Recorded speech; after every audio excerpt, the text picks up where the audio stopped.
नमस्कार, बहुत बहुत स्वागत है आप सभी का। राष्ट्रीय न्यूज में नजर डालते खबर क्यों बता दें, देहरादून के दून विश्वविद्यालय में प्रवासी उत्तराखंडी सम्मेलन का शुभारंभ सीएम धामी ने किया।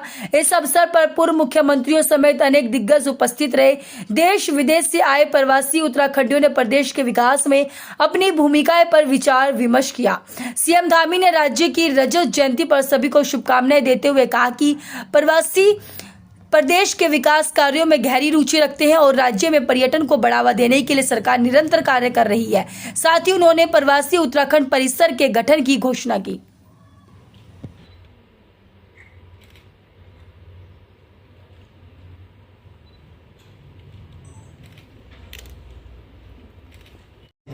निश्चित रूप से आपने मुझे यहाँ पर आमंत्रित किया। मैं बड़ा गौरवान्वित महसूस करता हूँ जब भी अपने परिवार जनों के साथ इस तरह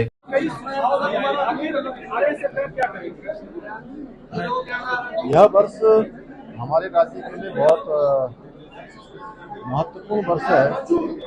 राज्य स्थापना के 25 वर्ष पूरे हो रहे हैं और रजत उत्सव यहाँ 25 साल का कालखंड पूरा होने के अवसर पर रजत जयंती का वर्ष है। और ये पिछले वर्ष से हमने पूरे देश भर के और दुनिया के जो उत्तराखंड के हमारे प्रवासी भाई बहन हैं वो सब भी अपने पैतृक स्थानों से जुड़े, अपने पूर्वजों की मिट्टी से जुड़े, अपने पूर्वजों के स्थानों के विकास के लिए अपना योगदान दें, उनके सुझाव लें। और राज्य स्थापना में राज्य की अनेक जो आंदोलन चले उनमें हमारे प्रवासियों का बहुत बड़ा योगदान पहले से रहा है। और ऐसे में जब राज्य हमारा अनेक नवाचार कर रहा है, हमारे प्रधानमंत्री जी की प्रेरणा से तेज गति से विकास कर रहा है, ऐसे में हमारे प्रवासी भाई बहन भी इस विकास के सहयात्री बने।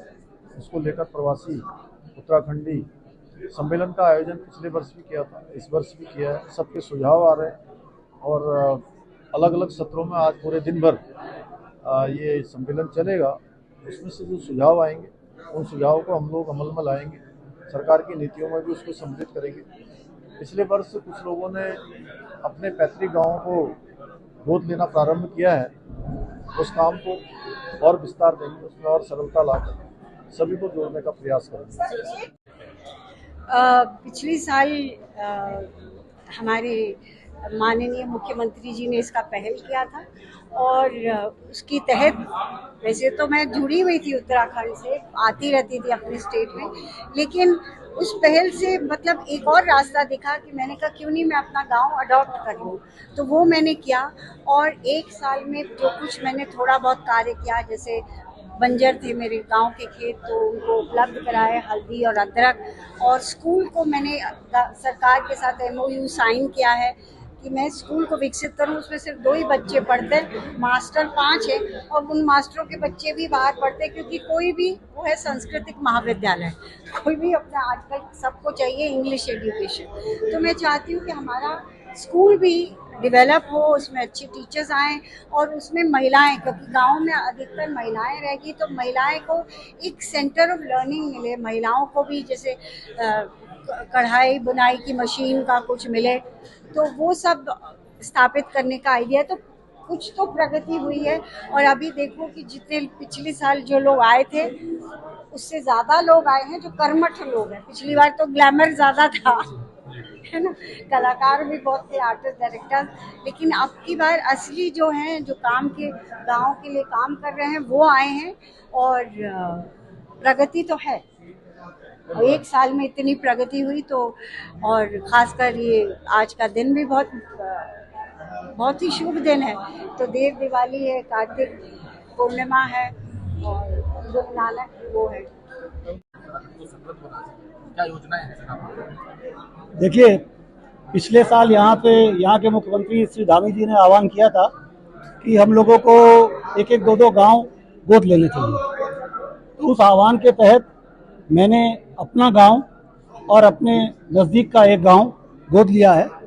उसके अलावा हमने कुल पिथौरागढ़ डिस्ट्रिक्ट के 32 गांवों को अडॉप्ट किया है जहां पे मेडिकल सुविधाएं नहीं है। हमने एक मोबाइल वैन को डेवलप किया है जिसके अंदर एक्सरे, ईसीजी, पैथ लैब वगैरह वगैरह सब चीज़ उसमें फिटेड है। और वो मोबाइल वैन का एक हमने चार्ट बनाया, शेड्यूल बनाया है। वो गांव-गांव में घूमती है और लोगों को निःशुल्क उनका इलाज करती है, डोर स्टेप में इलाज देती है। और हमने एक और स्टेप उठाया है कि हम स्कूलों में जाते हैं और जो स्कूल के बच्चे होते हैं उनका मेडिकल चेक करते हैं। और वहाँ पे रूट लेवल पे अगर हमको इनिशियल लेवल पे कोई प्रॉब्लम मिलती है तो उसका हम लोग वहीं पे निदान कर देते हैं। ये हमारा एक उद्देश्य है। अभी हम लोग यहाँ पे मल्टी बेड हॉस्पिटल्स बनाने की हमारी योजना है। हम लोग एक पिथौरागढ़, एक हल्द्वानी और एक पौड़ी, ये 3 जगह में हमारा प्लान है कि हम लोग छोटा सा एक हॉस्पिटल बनाएं और उसके लिए प्रयत्नशील है। इसके अलावा हमने अपने गांव में जो प्लान रखा है वो ये है कि वहाँ की भूमि बंजर हो गई है और वहाँ बंदरों का और सुअरों का बहुत आतंक है, जिसकी वजह से वहाँ पे फसल बिल्कुल नहीं होती। और हमने विभिन्न इंस्टीट्यूट्स में, मैं एग्रीकल्चर इंस्टीट्यूट में गया, वहाँ पे लोगों से मैंने राय ली तो उन्होंने हमको कुछ पेड़ों के बारे में बताया कि आप इनको अगर लगाओगे तो आपको आय भी होगी और ये बंदर लोग खाएंगे भी नहीं। तो हम उस दिशा में भी प्रयत्नशील हैं।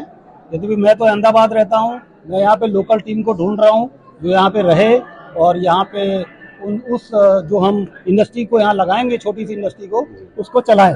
तो उससे क्या है, स्वरोजगार भी होगा, लोगों का पलायन भी बच जाएगा और जो गांव में हमारी भूमि खाली बंजर पड़ी हुई है वो धीरे धीरे आबाद हो जाएगी। ये हमारी योजना है।